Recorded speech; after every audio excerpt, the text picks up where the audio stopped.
રીટાની રસોઈમાં તમારું સ્વાગત છે। આજે હું બનાવું છું મરચાના ભજીયા। એક સાઉથ ડીશ છે, તમને પસંદ પડશે એવો એક આ ડીશ છે। એની માટે છે આ મરચાં, ચણાનો લોટ, થોડો આમચૂર પાવડર, મીઠું, અજમો, થોડોક મેં સોડા લીધો છે ને આ છે ચાટ મસાલા ને આ છે બટાકા। એને મેં કદ્દુકસ કરીને રાખ્યા છે। આ મેં જે કદ્દુકસ કરીને બટાકા રાખ્યા છે એ 4 નંગ છે ને મેં બાફેલા છે। આજે હું જે ભજીયા બનાવું છું એ 2 પ્રકારના છે। એક છે કે ઉપર ભરેલા ને એક છે અંદર। એના માટે ખીરું બનાવું છું।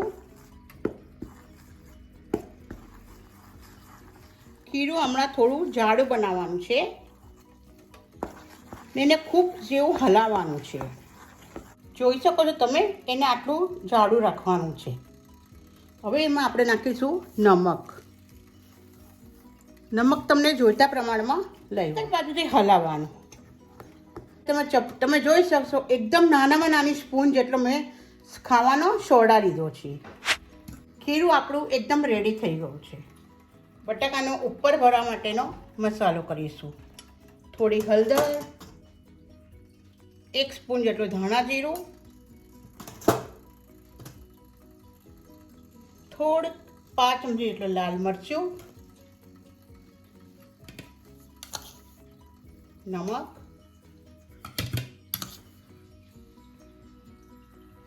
અજમો ને 1 ચમચી જેટલો આમચૂર પાવડર। અને સારી રીતે હલાવી લેવાનું। ને આમાં મેં જે અજમો નાખ્યો છે એના ટેસ્ટ બી સારો આવે છે, એ ખાવાને માટે બી સારો છે ને શરીરને માટે સારો છે। એને કારણે તમને પાચવામાં પણ સહેલો પડે છે। મરચાંને આવી રીતે કાપવાનું, અંદર જે બિયા હોય એને આપણે સારી સહેલાઈથી એને કાઢી નાખવાનું।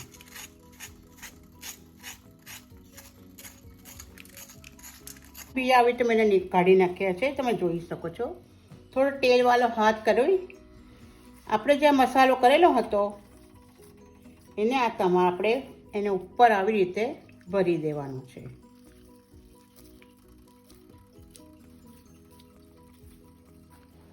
આવી રીતે તમે ઉપર મસાલો કરીને તૈયાર કરી દો। ચાટ મસાલો, આમચૂર પાવડર, અજમાઈ ને નમક।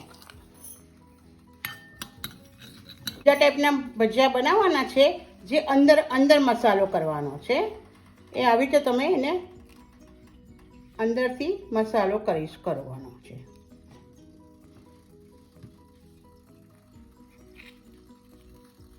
ચાટ મસાલા આમચૂર પાવડરને કારણે એકદમ ટેસ્ટી લાગે છે ને મરચાંની જે તીખાશ હોય છે જે ઓછી થઈ જાય છે।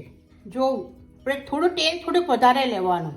અને તેલ મેં ગરમ કરવા મૂકી દીધું છે, એમાંથી 1 ચમચી તેલ ખીરામાં નાખી દેવાનું, 2 ચમચી તેલ જેવું।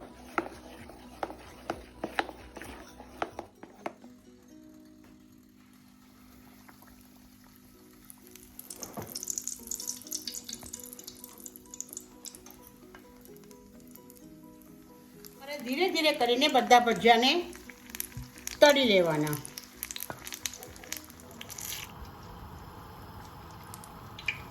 તમે એકદમ કલર ચેન્જ થઈ ગયો છે।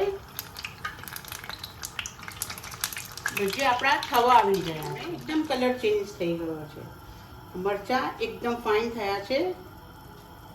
મને તો હમણાં જ મોઢામાં પાણી છૂટવા માંડી ગયું છે। આપણે જે પહેલાં બનાવેલા એ ભજીયા છે, ઉપર જે બટાકાનો માવો કરેલો હતો એ ભજીયા છે, તમે જોઈ શકો છો।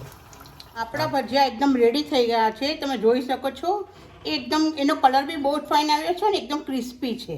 ઉપર સંચર નાખો તો બી વધારે સારું લાગે છે, કોથમીરની ચટણી જોડે વધારે સારું લાગશે ને એકદમ ટેસ્ટી લાગશે। આ આપણે જે ઉપર મસાલો ભરેલું સ્ટફિંગ કરેલું બટાકાનું એ છે ને આપણે અંદર કરેલું એ છે।